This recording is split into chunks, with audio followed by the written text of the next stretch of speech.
कैसे हैं आप लोग। आई होप आप लोग अच्छे होंगे। और आज जो हम टॉपिक डिस्कस करने वाले हैं वो बी सेल पर कौन कौन से मॉलिक्यूल्स, कौन कौन से मार्कर्स प्रेजेंट होते हैं और इन मार्कर्स का, इन मॉलिक्यूल्स का क्या काम होता है।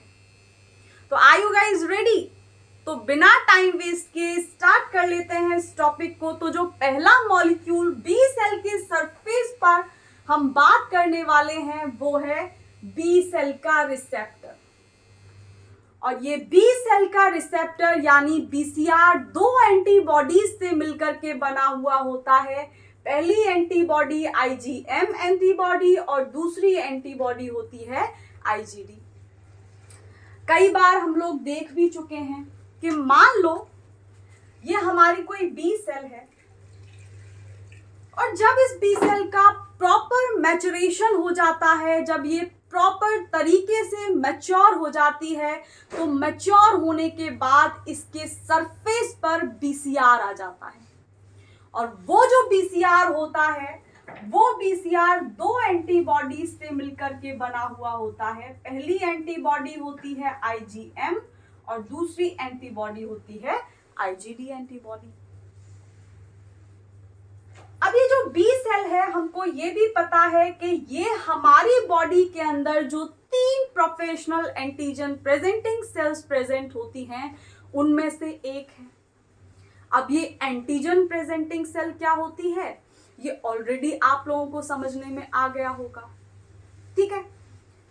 तो होता क्या है, अब ये जो बी सेल है यहाँ पर एपीसी की तरह काम कर रही है। अब होता क्या है कि मान लो कोई फॉरेन मॉलिक्यूल है, कोई वायरस है, कोई बैक्टीरिया है, कोई प्रोटोजोआ है, वो होस्ट की बॉडी के अंदर एंटर कर गया।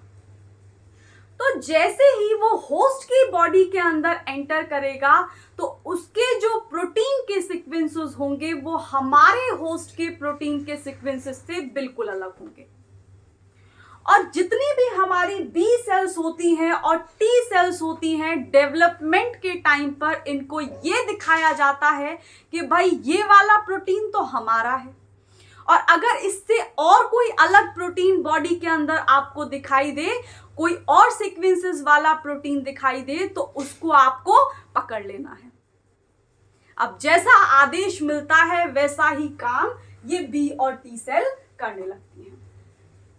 तो होगा क्या, जैसे ही वो फॉरेन मॉलिक्यूल होस्ट की बॉडी में एंटर करेगा, मैकेनिकल बैरियर को क्रॉस करने के बाद, केमिकल बैरियर को क्रॉस करने के बाद, और ये सारे बैरियर्स हम लोग डिस्कस कर चुके हैं प्रोसेस ऑफ इनेट इम्यूनिटी से पहले वाली वीडियो में, जिसका नाम है कंपोनेंट्स ऑफ इनेट इम्यूनिटी। अगर अभी तक आपने वो चेक नहीं की है तो जाकर के एक बार चेक कर लीजिए, थोड़ा अच्छे से समझने में आएगा।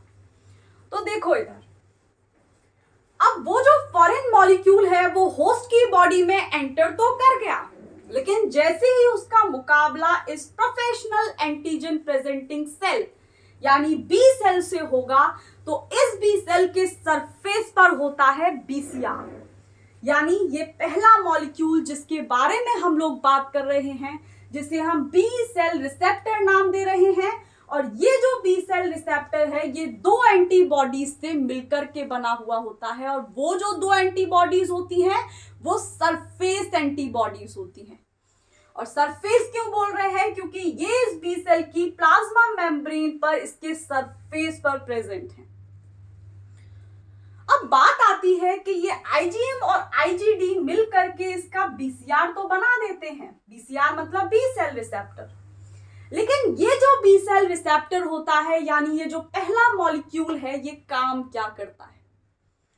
तो काम ये करता है कि जैसे ही इस B cell antigen presenting cell का मुकाबला उस फॉरेन मॉलिक्यूल के एपिटोप से होगा, वैसे ही इस आईजीएम एंटीबॉडी के जो ये पैराटोप्स हैं, यानी ये जो एंटीजन बाइंडिंग साइट्स हैं, ये एंटीजन बाइंडिंग साइट्स पैराटोप उस एंटीजन के एपिटोप से जाकर के चिपक जाएंगे। अब क्या हुआ, यानी कि पैथोजन को होस्ट की बॉडी में घूमने का मौका नहीं दिया गया, उसको पहले ही पकड़ लिया गया।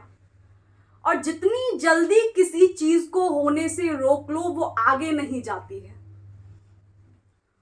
तो ये जो आईजीएम एंटीबॉडी है, इस आईजीएम एंटीबॉडी के पैराटोप्स इंटरैक्ट कर गए उस एंटीजन के एपिटोप्स के साथ, घूमने का मौका ही नहीं मिला, उसे ये पता करने का मौका ही नहीं मिला कि मैं होस्ट की बॉडी में कहाँ जा करके रेप्लिकेट कर सकता हूँ, कौन सी ऐसी जगह है जो मेरे लिए फेवरेबल है, कहाँ इम्यून सेल्स कम होंगे, पहले ही उसको पकड़ लिया। तो ये आईजीएम एंटीबॉडी के ये जो एंटीजन बाइंडिंग साइट हैं ये तो काम कर रही हैं, यानी ये पैराटोप्स, ये एंटीजन बाइंडिंग साइट्स तो एंटीजन के एपिटोप्स को पकड़ ले रही हैं। फिर ये आईजीडी क्या कर रहा है इस बीसीआर का?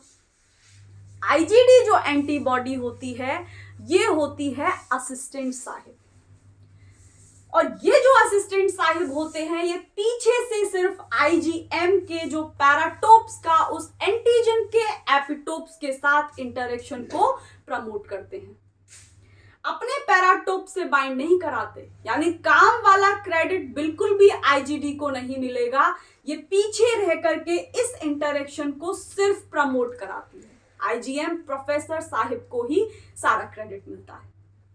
तो हो क्या रहा है वही यहां पर लिखा हुआ है कि ये जो बी सेल रिसेप्टर होता है, यानी ये जो बीसीआर होता है, ये दो एंटीबॉडीज से मिलकर के बना हुआ होता है, पहली आईजीएम और दूसरी आईजीडी। तो ये जो आईजीएम एंटीबॉडी होती है या फिर आईजीडी एंटीबॉडी होती है यहां पर मोनोमेरिक फॉर्म में प्रेजेंट होती है।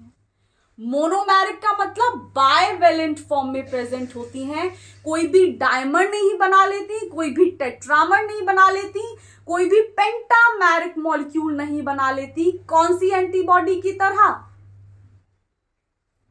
कमेंट सेक्शन में बताना पेंटामेरिक कौन सी वाली एंटीबॉडी बन जाती है और किस जगह पर जाकर बन जाती है। ठीक है, फिलहाल के लिए मुझे ये बताओ कि मोनोमेरिक का मतलब समझने में आया कि ये जो बी सेल रिसेप्टर पर आईजीएम और आईजीडी एंटीबॉडी हैं ये मोनोमेरिक यानी सिंगल एंटीबॉडी की फॉर्म में, यानी बाइवेलेंट फॉर्म में सिर्फ दो एपिटोप्स को ही अपने ऊपर बाइंड करा सकती हैं, यानी दो ही वैलेंसी होती हैं। ऐसे मॉलिक्यूल को मोनोमेरिक मॉलिक्यूल बोलते हैं। तो ये जो आईजीएम और आईजीडी एंटीबॉडी है ये मोनोमेरिक फॉर्म में इस बी सेल रिसेप्टर के ऊपर प्रेजेंट होती हैं, या फिर बी सेल रिसेप्टर में ये जो दो एंटीबॉडीज होती हैं ये मोनोमेरिक फॉर्म में प्रेजेंट होती हैं। अब ये तो पता कर लिया कि भाई शक्ल कैसी है, कहां प्रेजेंट है, बी सेल के सरफेस पर प्रेजेंट है और शक्ल है इसकी मोनोमेरिक। तो किसी की भी शक्ल जानने के बाद, उसका हुलिया जानने के बाद, उसे देखने के बाद अगला काम क्या करते हैं आप लोग कि भाई अब पता कर लो कि ये काम क्या करता है, प्रोफेशन क्या है इसका। तो भाई ये तो बात हो गई कि इसका हुलिया कैसा है। अब ये आईजीएम और आईजीडी एंटीबॉडी काम क्या करते हैं वो देखो। ये जो आईजीएम एंटीबॉडी है इसका जो वेरिएबल रीजन होगा, वेरिएबल रीजन क्या है? कई बार ऑलरेडी मैं बता चुकी हूं कि जो एंटीबॉडीज होती हैं उन एंटीबॉडीज के अंदर दो रीजन होते हैं, पहला वेरिएबल रीजन और दूसरा कांस्टेंट रीजन। तो मान लो ये हमारी आईजीएम एंटीबॉडी है, क्योंकि यही पकड़ने वाली है एंटीजन के एपिटोप्स को, क्रेडिट इसे ही मिलने वाला है, तो बेचारी आईजीडी को क्यों घसीट करके लाएं। तो ये जो दो चेन है ये आइडेंटिकल होती हैं और ये लंबी लंबी चेन को हम नाम देते हैं हैवी चेन। वैसे ऑलरेडी हम लोग डिस्कस कर चुके हैं, बट स्टिल ताकि आप लोग जो सिर्फ यही वाला टॉपिक पढ़ने आए हैं उन लोगों को भी ठीक ठीक समझने में आ जाए, इसीलिए। वरना ये सारी चीजें हम ऑलरेडी स्टार्टिंग से स्टार्ट किए हैं। तो अगर आप लोगों को और डिटेल में जाकर देखना है तो स्ट्रक्चर ऑफ एंटीबॉडीज जाकर के देख लीजिए। तो ये दो चेन होती हैं, दो चेन होती है किसी भी एंटीबॉडी के अंदर, एक हैवी चेन HC और दूसरी होती है साइड में छोटे छोटे पीसेस लगे हुए जिनको हम लाइट चेन का नाम देते हैं। ठीक है, ये है लाइट चेन। हैवी चेन एक दूसरी हैवी चेन के आइडेंटिकल होगी, ये दोनों आइडेंटिकल होंगी और दोनों लाइट चेन आइडेंटिकल होंगी। और इस एंटीबॉडी में दो टर्मिनल होते हैं, जिधर ये वेरिएबल रीजन प्रेजेंट होता है इसको बोलते हैं हम एन टर्मिनल, और जिधर ये एफसी रीजन प्रेजेंट होता है उसको बोलते हैं हम सी टर्मिनल। तो बात क्या चल रही है कि आईजीएम एंटीबॉडी का जो वेरिएबल रीजन है, और मैंने अभी बताया कि इस एंटीबॉडी के वेरिएबल और कांस्टेंट रीजन कहां कहां होंगे। स्टार्टिंग वाले जो रीजन होते हैं, जैसे अगर हेवी चेन की बात करें तो स्टार्टिंग वाला इतना पोर्शन ये वेरिएबल रीजन हो गया हेवी चेन का, and same goes for the next one, variable region of heavy chain. और ये दोनों क्योंकि लाइट चेन है तो ये लाइट चेन के वेरिएबल रीजन हो गए। इतनी बात क्लियर। अब वेरिएबल के बाद आते हैं कांस्टेंट रीजन।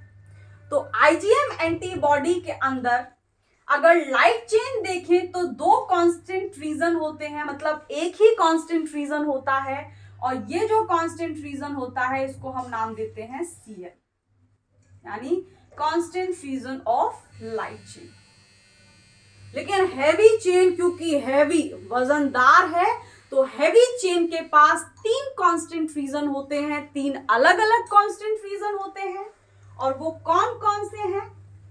जो रीजन वेरिएबल रीजन के नीचे आता है वो पहला कांस्टेंट रीजन होता है जिसको हम CH1 नाम देते हैं। देन ये गर्दन आ जाती है एंटीबॉडी की। गर्दन के नीचे दो पार्ट होते हैं, पहला वाला पार्ट कहलाता है CH2, second region constant region of heavy chain, और तीसरा वाला CH3, and same goes for this one. तो अब देखो इस स्ट्रक्चर से हम लोग सीख क्या रहे हैं? सीख हम लोग ये रहे हैं कि इस आईजीएम एंटीबॉडी का जो वेरिएबल रीजन होगा, कौन सा है वेरिएबल रीजन? एन टर्मिनल की तरफ। ये जो वेरिएबल रीजन होंगे यही एंटीजन के साथ इंटरेक्ट करेंगे और एंटीजन के पूरे एंटीजन के मॉलिक्यूल को रिकॉग्नाइज नहीं करते हैं। ये जो हमारी एंटीबॉडी है इसके ऊपर यहाँ जो पैराटोप्स लगे हुए होते हैं, ये पैराटोप्स पूरे एंटीजन के प्रोटीन को रिकॉग्नाइज करने में कतई असमर्थ हैं। तो फिर ये रिकॉग्नाइज क्या करते हैं? इस एंटीजन के प्रोटीन के ऊपर बहुत सारी साइट्स होती हैं जिन्हें हम नाम देते हैं एपिटोप्स।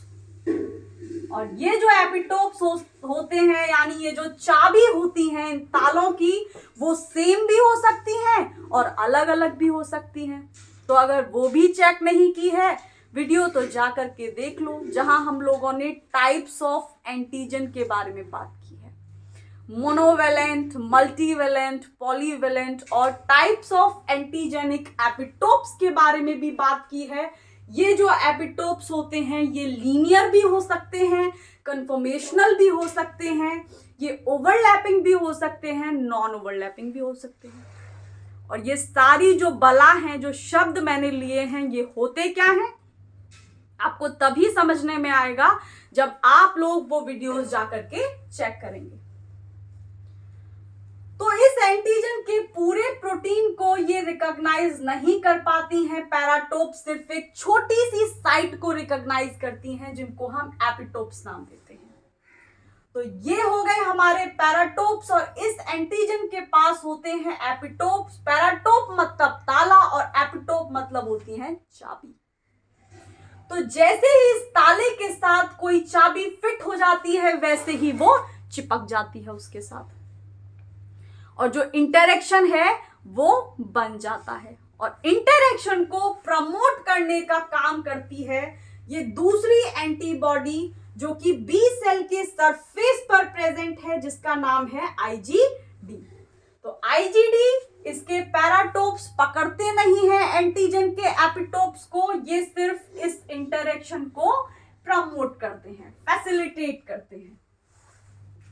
दूसरी बात आ गई समझ में? एक और चीज लिखी हुई है, और वो क्या है इधर ही समझो।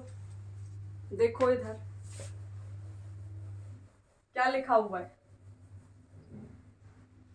बी सेल बनाना और बी सेल के ऊपर ये हमारी एंटीजन प्रेजेंटिंग सेल की तरह काम कर रही है, घूमती हैं ये ब्लड के प्लाज्मा के अंदर। जैसे कोई बाहर का व्यक्ति इनको दिखाई देता है, कोई बाहर का प्रोटीन दिखाई देता है, जैसे हमारे पेट झटपटा पड़ते हैं दूसरे स्ट्रेंजर्स पर, वैसे ही ये बी सेल बाहर के प्रोटीन्स को वैसे ही पकड़ लेती है। ठीक है, तो ये हमारी बी सेल है, यानी प्रोफेशनल एंटीजन प्रेजेंटिंग सेल है, और इसके ऊपर प्रेजेंट होता है बीसीआर। और इस बीसीआर में दो एंटीबॉडीज, सरफेस एंटीबॉडीज होती हैं, पहली आईजीएम और दूसरी आईजीटी। तीसरा पॉइंट हम जो समझ रहे हैं वो ये समझ रहे हैं कि इस बी सेल का साइटोसोल अंदर होगा और इस बी सेल के अंदर एक न्यूक्लियस भी होगा, और इस न्यूक्लियस का एक्टिवेशन होना, यानी बी सेल जब उस एंटीजन को पकड़ ले, यानी बी सेल के आईजीएम एंटीबॉडी के पैराटोप्स जब इस एंटीजन के एपिटोप्स को पकड़ ले, तो ये सिग्नल इसके न्यूक्लियस तक जाना जरूरी है। न्यूक्लियस के पास ही होती है बंदूक, ये बंदूक लेकर के आएंगे, तो इनको जगाना जरूरी है। लेकिन इनको जगाने के लिए सिग्नल का ट्रांसमिशन होना भी जरूरी है। लेकिन ये जो आईजीएम एंटीबॉडी और आईजीडी एंटीबॉडी होती है, यानी ये जो बीसीआर होता है, इसकी साइटोसोल की पूंछ होती है थोड़ी सी छोटी, और जब पूंछ छोटी होती है तो सिग्नल कभी भी न्यूक्लियस तक ये बीसीआर पहुंचा नहीं पाता। तो भाई ये तो बात बिगड़ गई। अब इस बात को बनाने के लिए ये बी सेल किसी और को अपॉइंट करती है कि भाई ठीक है, तुम ये वाला सब्जेक्ट नहीं पढ़ा पा रहे तो दूसरा लेकर के आएंगे हम। तो ये दूसरे एक मॉलिक्यूल को अपने सरफेस पर लगाती है जिसका नाम है आईजी अल्फा बाय बीटा, और इसका दूसरा नाम भी है CD79A बाय बी।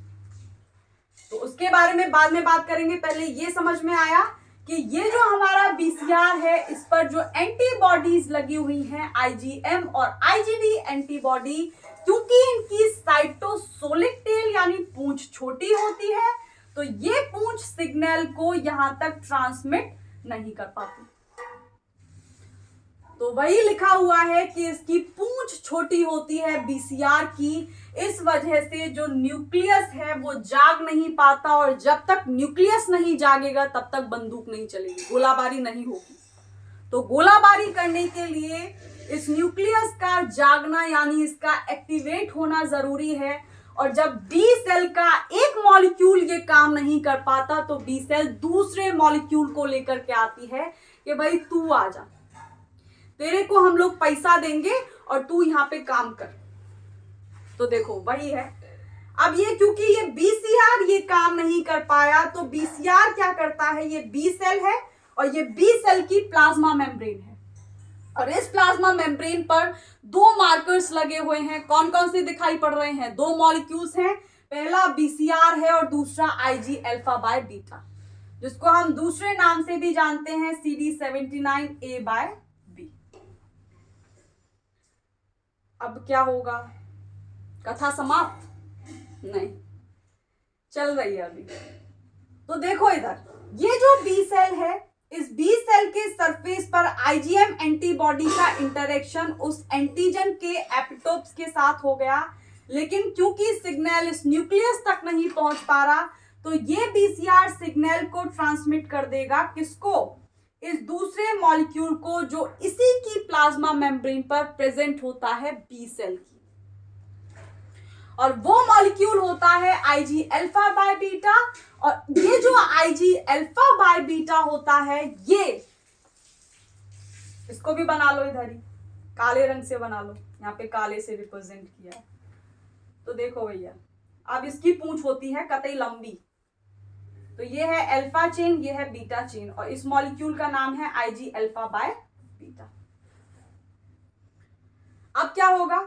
क्योंकि सिग्नल ये बीसीआर नहीं पहुंचा पा रहा था, तो ये सिग्नल को दे देगा इसको, आईजी अल्फा बाय बीटा को, और ये जो आईजी अल्फा बाय बीटा तक जैसे ही सिग्नल जाएगा, ये अपनी पूंछ से होते हुए सिग्नल को भेज देगा किधर? न्यूक्लियस की तरफ। और जैसे ही भैया सिग्नल न्यूक्लियस तक पहुंचेगा वैसे ही ये न्यूक्लियस जाग जाएगा, और न्यूक्लियस के जागने का मतलब है बी सेल हो गई एक्टिवेट। आ रही है चीजें समझने में? जब कोई एक काम करके नहीं दे रहा तो दूसरे को अपॉइंट करना आता है बी सेल को। कहीं ये मत सोचना कि बी सेल असहाय है, कतई नहीं है।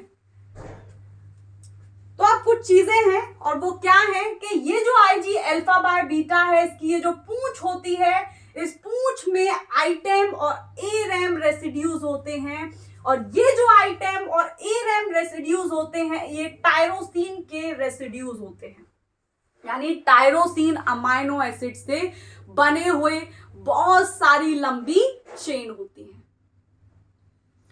और क्योंकि मल्टीपल टायरोसिन रेसिड्यूज होते हैं तो इनको हम नाम देते हैं आइटेम और ए रैम। और ये आइटेम और ए रैम क्या होता है? आइटेम है immuno receptor tyrosine based activating motif, और ए रैम है एंटीजन रिकॉग्निशन एक्टिवेटिंग मोटिव। लिखवा देंगे, परेशान ना हो आपको। तो देखो,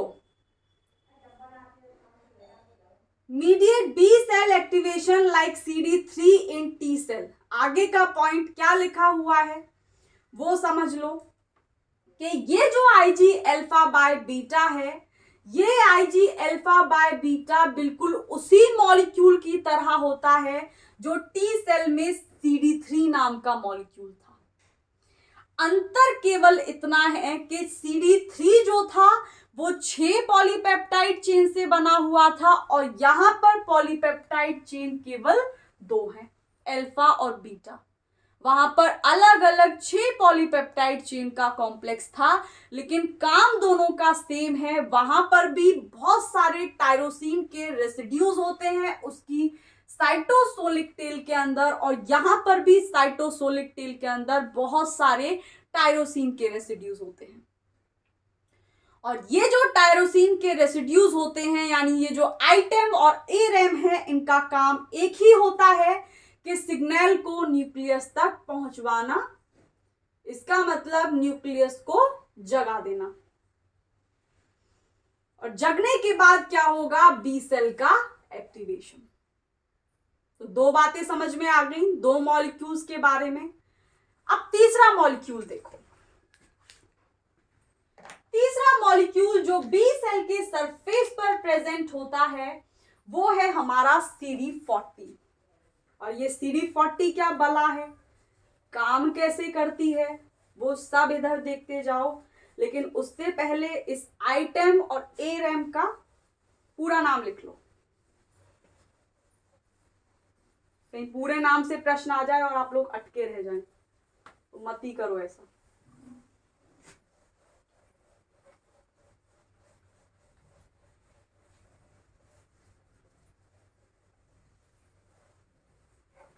चलो पहले वो लिख लो। आइटेम होता है इम्यूनो रिसेप्टर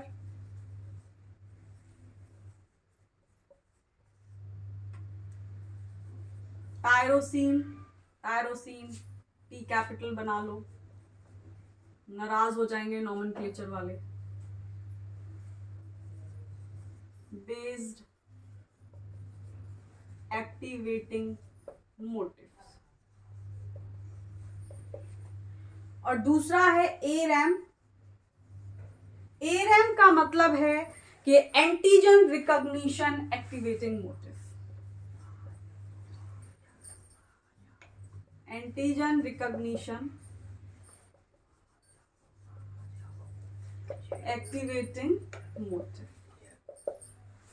और ये दोनों जो होते हैं रेसिड्यूज आइटम और ए रैम के, ये बहुत सारे मल्टीपल टायरोसिन रेसिड्यूज होते हैं, और इनका काम एक ही होता है कि भैया सिग्नल को पहुंचाओ न्यूक्लियस के अंदर। सिग्नल ट्रांसमिशन का काम होता है,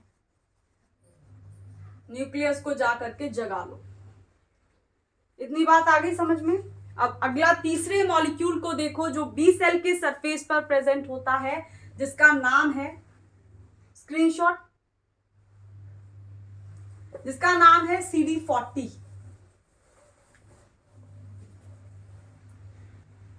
और ये जो CD40 होता है, ये काम क्या करता है वो अभी बात करेंगे। तीसरा है CD40। तो पहले एक दो पॉइंट लिखो इसके बारे में।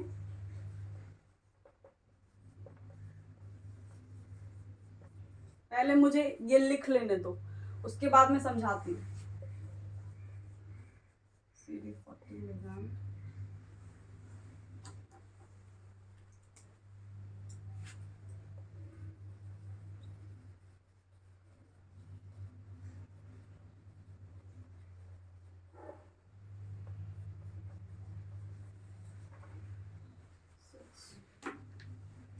इसका भी वही काम होता है कि बी सेल का एक्टिवेशन। देखो इधर अगला मॉलिक्यूल है जिसका नाम है CD40। और ये जो CD40 होता है ये भी कहां प्रेजेंट होता है, बी सेल के सरफेस पर। तो मान लो ये हमारी बी सेल है।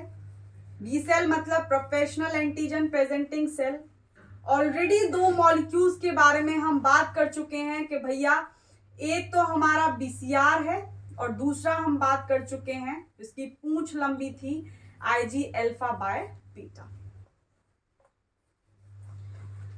अब एक और मॉलिक्यूल है तीसरा जो कि CD40 है। और ये जो CD40 होता है, ये CD40 हमारा कहलाता है ताला। जहां रिसेप्टर आ जाए, रिसेप्टर का मतलब समझ लो ताला, और उस रिसेप्टर का जो लिगांड होता है उसको समझ लो उसकी चाबी।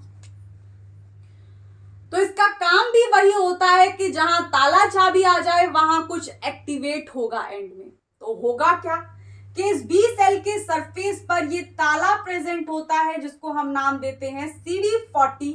और ये जो CD40 रिसेप्टर है, CD40R लिखो, CD40 रिसेप्टर है, इसका लिगांड प्रेजेंट होता है T हेल्पर सेल के सरफेस पर।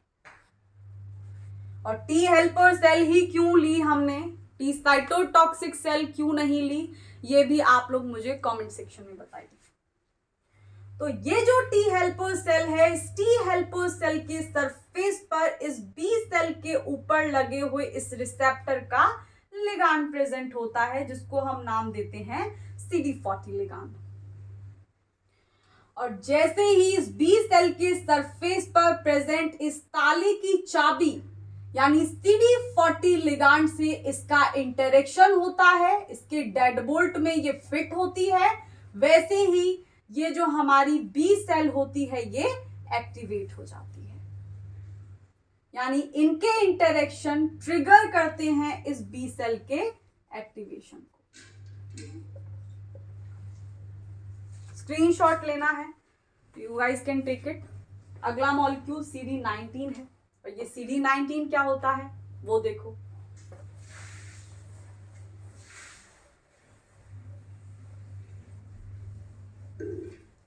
अगर फिर भी आप लोगों की क्वेरीज रह जाती हैं तो आप लोग मुझे मेल कर सकते हैं, मैं रिप्लाई करने की कोशिश करूंगी।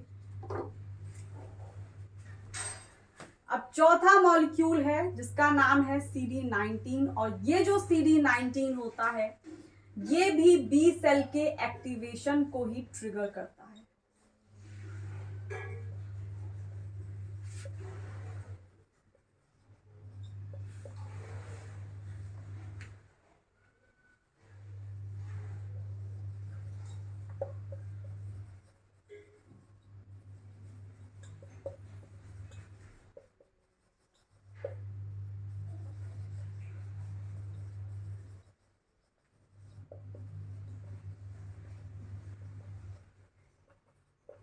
देखना ये चौथा मॉलिक्यूल जिसका नाम है CD19। CD19 का काम भी वही होता है जो CD40 रिसेप्टर का था, यानी B सेल को एक्टिवेट कराना।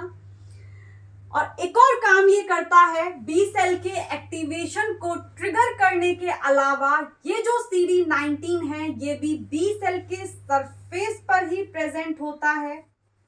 ये बी सेल है, इसके सरफेस पर ही ये मॉलिक्यूल CD19 प्रेजेंट होता है। और ये जो CD19 है ये बहुत सारे और जो सिग्नलिंग प्रोटीन्स होते हैं उनको प्लाज्मा मेम्ब्रेन पर एक्युमुलेट करा लेता है। और वो जो सारे मॉलिक्यूल्स होते हैं, वो जो सारे प्रोटीन्स होते हैं जिनका रिक्रूटमेंट ये CD19 करता है, वो बी सेल के एक्टिवेशन के लिए जरूरी हैं। यानी बी सेल को फर्दर एक्टिवेट करने के लिए, प्रोलिफरेट करने के लिए उन मॉलिक्यूल्स का यहाँ रिक्रूट होना जरूरी है। तो उस रिक्रूटमेंट को आगे बढ़ाने के लिए जो मॉलिक्यूल काम में आता है वो है हमारा CD19। स्नैपशॉट आगे है CD21, इधर ही लिख लो, 5th मॉलिक्यूल है। और ये CD21 क्या करता है? ये CD21 इंटरेक्ट करता है कॉम्प्लीमेंट प्रोटीन्स के साथ।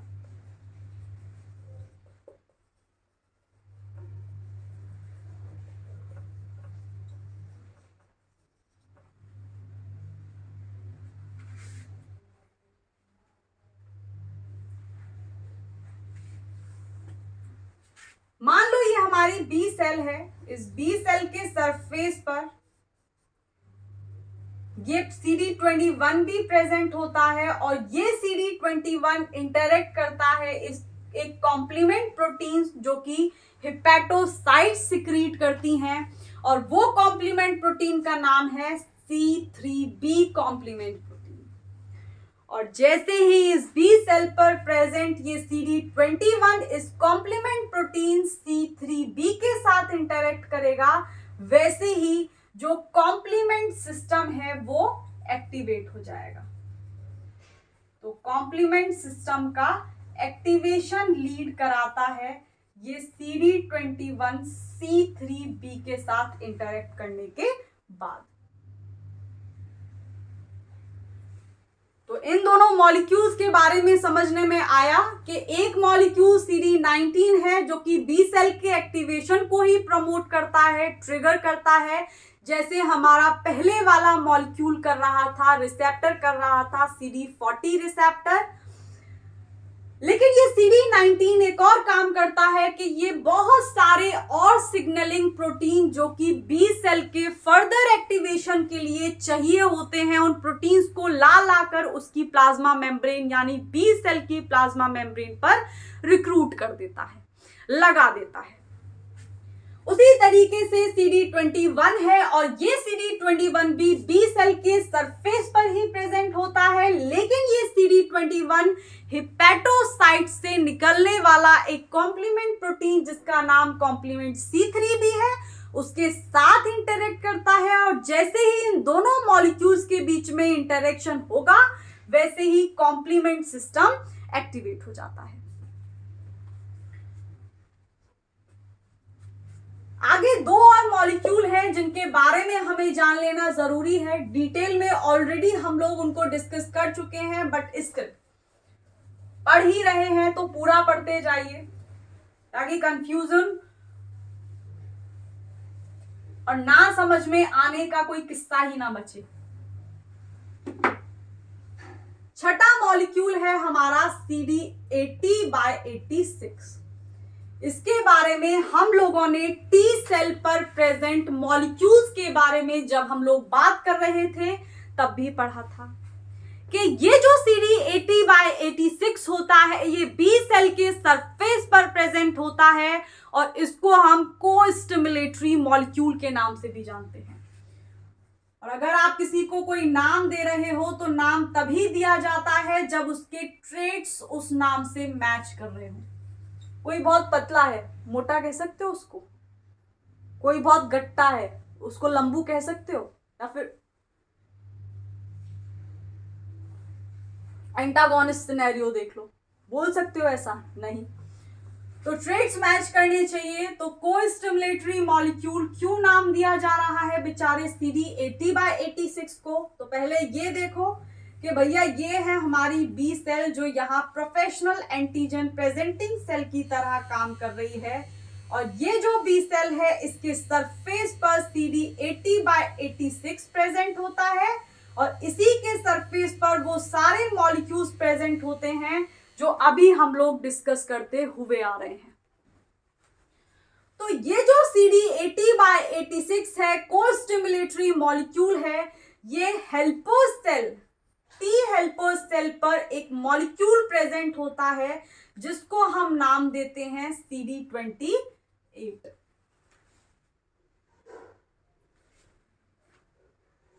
तो आगे की कहानी किस तरीके से चलती है वो सुनो। को-स्टिमुलेटरी मॉलिक्यूल का मतलब होता है कि टी लिम्फोसाइट यानी इस टी हेल्पर सेल को प्रॉपर तरीके से एक्टिवेट होने के लिए इस को-स्टिमुलेटरी मॉलिक्यूल का इंटरेक्शन इस पर प्रेजेंट टी हेल्पर सेल पर प्रेजेंट CD28 मॉलिक्यूल के साथ होना जरूरी है। तो दो सिग्नल का इंटरेक्ट होना, दो सिग्नल बनना जरूरी है और वो जो दो सिग्नल हैं वो कौन कौन से हैं? अगर हम पहले सिग्नल की बात करें तो बी सेल के सरफेस पर MHC2 ग्लाइकोप्रोटीन प्रेजेंट होगा और वहीं अगर हेल्पर टी सेल की बात करें तो इस पर इसका ताला प्रेजेंट होगा जिसको हम नाम देंगे टी सेल रिसेप्टर। तो पहला इंटरेक्शन इन दोनों के बीच में होना जरूरी है। MHC जो पेप्टाइड को पकड़ करके लाई है MHC ग्लाइकोप्रोटीन और टी हेल्पर सेल के TCR के बीच में, तो यहां से बनेगा पहला सिग्नल। लेकिन ये सिग्नल का होना सफिशिएंट नहीं होता इस हेल्पर टी सेल को एक्टिवेट होने के लिए।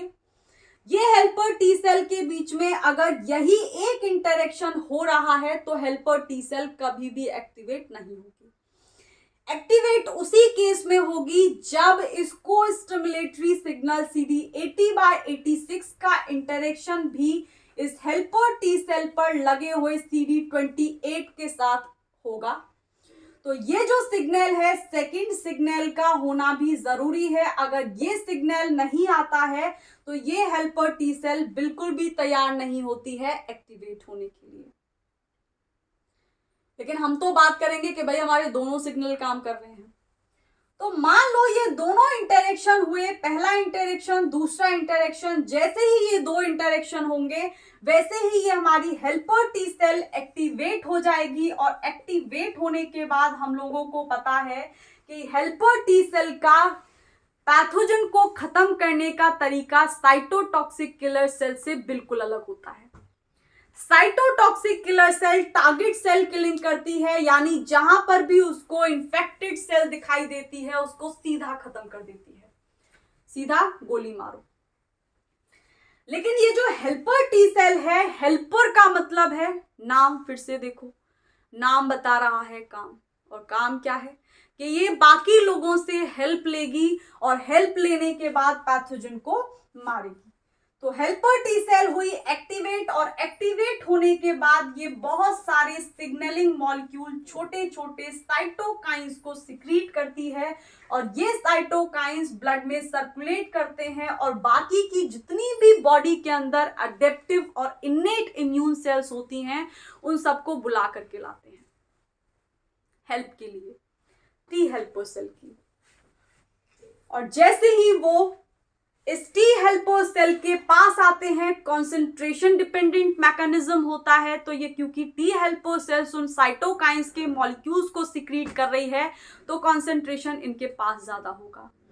वो सारे के सारे इनेट और अडेप्टिव इम्यून सेल्स इस टी हेल्पर सेल के पास आएंगे और फिर ये टी हेल्पर सेल उन सबको लेकर के जाएगी जहां पर पैथोजन प्रेजेंट है और जाकर के फिर ये उसको खत्म कर देगी। तो इनेट और अडेप्टिव इम्यून सेल्स को ये साइटोकाइंस बुला करके लाते हैं। तो एक दो लाइन है वो लिख लो, इसमें लिखना चाहते हो तो, कि ये जो हमारा CD80/86 होता है ये को स्टिमुलेटरी सिग्नल होता है।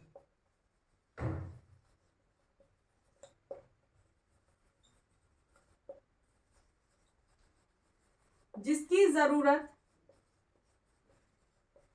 टी लिम्फोसाइट कोई सी भी हो, चाहे वो हेल्पर टी सेल हो या साइटोटॉक्सिक किलर सेल हो, दोनों को एक्टिवेट करने के लिए जरूरी है।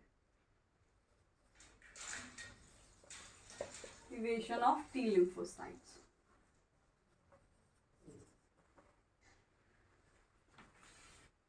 और ये को स्टिमुलेटरी सिग्नल एक सुपर फैमिली से बिलोंग करता है, IgG super family, IG super family. IgG तो एंटीबॉडी हो गई। इम्यूनोग्लोबुलिन फैमिली से ये बिलोंग करता है। अब एक लास्ट मॉलिक्यूल रह गया है जिसका नाम है MSC सेकेंड ग्लाइकोप्रोटीन। हम लोग ऑलरेडी भी उसके बारे में पहले से जानते हैं। MSC जो होते हैं वो ग्लाइकोप्रोटीन्स के मॉलिक्यूल्स होते हैं, और ये जो ग्लाइकोप्रोटीन्स हैं ये पहले तो एंडोप्लाज्मिक रेटिकुलम के अंदर ही प्रेजेंट होते हैं एंटीजन प्रेजेंटिंग सेल के, लेकिन जैसे ही एंटीजन प्रेजेंटिंग सेल को कोई फॉरेन मॉलिक्यूल दिखाई देता है, वैसे ही एंटीजन प्रेजेंटिंग सेल इन MSC ग्लाइकोप्रोटीन को एंडोप्लाज्मिक रेटिकुलम के अंदर सिग्नल ट्रांसमिट करती है कि प्रोसेसिंग करके जल्दी आओ, मैंने कोई पैथोजन पकड़ा है। तो इसके बारे में डिटेल में डिस्कस कर ही चुके हैं। तो 7th मॉलिक्यूल है MSC ग्लाइकोप्रोटीन। तो क्योंकि हम लोग बात कर रहे हैं किसकी, बी सेल की, तो बी सेल के सरफेस पर MSC2 ग्लाइकोप्रोटीन प्रेजेंट होता है, ना कि MSC1। और ये जो MSC ग्लाइकोप्रोटीन होता है इसका काम होता है एंटीजन को प्रेजेंट करना। तो एंटीजन प्रेजेंटेशन में ये इन्वॉल्व होता है। और एंटीजन को किस तरीके से प्रेजेंट करेगा, मान लो ये हमारी बी सेल है और यहाँ पर B cell professional antigen presenting cell की तरह काम कर रही है। जैसे ही कोई फॉरेन मॉलिक्यूल होस्ट की बॉडी के अंदर एंटर करेगा, वैसे ही ये जो बी सेल पर लगा हुआ BCR होता है, जो कि IgM और IgG एंटीबॉडी नहीं IgD एंटीबॉडी से मिलकर के बना हुआ होता है। इस IgM एंटीबॉडी के ये जो पैराटोप्स होंगे उस फॉरेन मॉलिक्यूल के एपिटोप्स के साथ इंटरेक्ट करेंगे, और क्योंकि सिग्नल को इस बी सेल के न्यूक्लियस तक ये ट्रांसमिट नहीं कर पाते हैं, तो एक और मॉलिक्यूल प्रेजेंट होता है जिसको हम Ig अल्फा बाय बीटा नाम देते हैं, या फिर इसका दूसरा नाम भी है CD79A बाय बी। तो ये मॉलिक्यूल क्या करता है, सिग्नल इससे आएगा और इधर की तरफ ट्रांसमिट हो जाएगा, और फिर Ig अल्फा बाय बीटा में बहुत सारे टायरोसिन रेसिड्यूज लगे हुए होते हैं इसकी साइटोसोलिक टेल के ऊपर। तो ये जो सिग्नल है वो आसानी से न्यूक्लियस तक ट्रांसमिट हो जाएगा और न्यूक्लियस एक्टिवेट हो जाएगा। इसका मतलब बी सेल एक्टिवेट हो गई।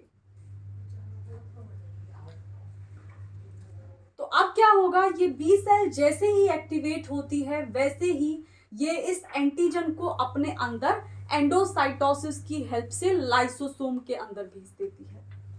और क्योंकि लाइसोसोम के अंदर बहुत सारे डिग्रेडेटिव एंजाइम्स, बहुत सारे हाइड्रोलिटिक एंजाइम्स प्रेजेंट होते हैं, जैसे ग्लाइकोसाइडेज हुआ, प्रोटीएज हुआ, लाइपेज हुआ, तो जैसे ही इस लाइसोसोम के अंदर वो प्रोटीन का मॉलिक्यूल गया, भरा पूरा प्रोटीन था, वो प्रोटीन यहाँ पर जाकर के बहुत सारी चेन्स में कन्वर्ट हो जाता है, अलग अलग सेट की। और ऐसा क्यों हो पा रहा है, क्योंकि ये जो लाइसोसोम होता है इसका pH भी एसिडिक होता है, और दूसरा इसके अंदर बहुत सारे हाइड्रोलिटिक एंजाइम्स होते हैं। तो बहुत सारी चेन्स अलग अलग सेट की बन जाती हैं, और उसी टाइम पर जब ये चेन्स बन रही होती हैं, ये बी सेल अपने एंडोप्लाज्मिक रेटिकुलम में सिग्नल भेजता है MSC सेकेंड ग्लाइकोप्रोटीन को कि भाई प्रोसेसिंग करके जल्दी से आ जाओ। और MSC सेकेंड ग्लाइकोप्रोटीन अपनी प्रोसेसिंग करने के बाद लाइसोसोम के अंदर जाता है, और वहां जिस पेप्टाइड के लिए बहुत सारे पेप्टाइड बने हैं, जिस भी पेप्टाइड के लिए उसकी एफिनिटी ज्यादा होती है, उस पेप्टाइड को वो वहां से उठाता है, और उठाने के बाद इस बी सेल के सरफेस पर पहुंच जाता है उस पेप्टाइड को उठाने के बाद। तो ये है हमारा MSC2 ग्लाइकोप्रोटीन और ये है हमारा पेप्टाइड, यानी MSC2 ग्लाइकोप्रोटीन इस पेप्टाइड को पकड़ के बी सेल की प्लाज्मा मेम्ब्रेन की तरफ भागेगा और वहां जाके लग जाएगा। अब ये तीनों बी सेल पर लगी हुई ये MSC ग्लाइकोप्रोटीन और MSC ग्लाइकोप्रोटीन के द्वारा पकड़ी हुई ये एक पेप्टाइड की चेन उस फॉरेन मॉलिक्यूल की, ये तीनों ब्लड के प्लाज्मा में सर्कुलेट करती हैं और ढूंढने लगती हैं हेल्पर टी सेल को। मान लो ये है हमारी हेल्पर टी सेल और ये जो हेल्पर टी सेल है इसके सरफेस पर एक ताला लगा हुआ होता है जिसको हम TCR नाम देते हैं। और जैसे ही इन दोनों मॉलिक्यूल के बीच में इंटरेक्शन होता है तो पहला सिग्नल यहाँ से आता है इस टी सेल को एक्टिवेट करने के लिए और दूसरा सिग्नल आता है बी सेल के सरफेस पर CD80/86 होता है और टी सेल के सरफेस पर CD28 होता है। तो दूसरा इंटरेक्शन तब हो जैसे ही इन दोनों मॉलिक्यूल्स के बीच में होगा तो दूसरा सिग्नल जनरेट होता है और इन दोनों सिग्नल के जनरेट होने के बाद ये जो हेल्पर टी सेल है ये एक्टिवेट हो जाती है और एक्टिवेट करने के बाद या एक्टिवेट होने के बाद ये बहुत सारे साइटोकाइंस को सिक्रीट करती है और वो साइटोकाइंस ब्लड के अंदर सर्कुलेट होते हैं और जितनी भी होस्ट की बॉडी के अंदर इनेट इम्यून सेल्स और अडेप्टिव इम्यून सेल्स प्रेजेंट होती हैं उन सबको ये पकड़ करके लाते हैं उस लोकेशन पर जहां पर पैथोजन प्रेजेंट है और अल्टीमेटली पैथोजन को मार दिया जाता है। तो ये सारे मॉलिक्यूल्स हैं जो बी सेल के सरफेस पर प्रेजेंट होते हैं। 7 मॉलिक्यूल्स के बारे में हम लोगों ने बात की और कल हम लोग डिस्कस करेंगे नेचुरल किलर सेल्स को। नेचुरल किलर सेल्स किस तरीके के पैथोजन को खत्म करती हैं, क्या वो भी MSC ग्लाइकोप्रोटीन की हेल्प लेती हैं या फिर वो सिंपल अपना उनका अलग मैकेनिज्म होता है। इनहिबिटर्स क्या क्या होते हैं नेचुरल किलर सेल्स के केस में, ये सारी चीज़ें हम लोग कल डिस्कस करेंगे। और आज के लिए इतना ही, यहीं छोड़ते हैं इस लेक्चर को। और अगर आप लोगों ने अभी तक चैनल को सब्सक्राइब नहीं किया है तो do subscribe the channel and press the bell icon, ताकि अगर कोई भी नई अपडेट आती है तो वो आप लोगों तक जल्दी से जल्दी पहुंच जाए। और अपने फ्रेंड्स को भी ये सारी वीडियोस आप लोग शेयर कर सकते हैं ताकि वो लोग भी प्रिपेयर कर पाएँ उस एग्ज़ाम के लिए जिसके लिए आप लोग प्रिपेयर कर रहे हैं। तो इसी के साथ बाय।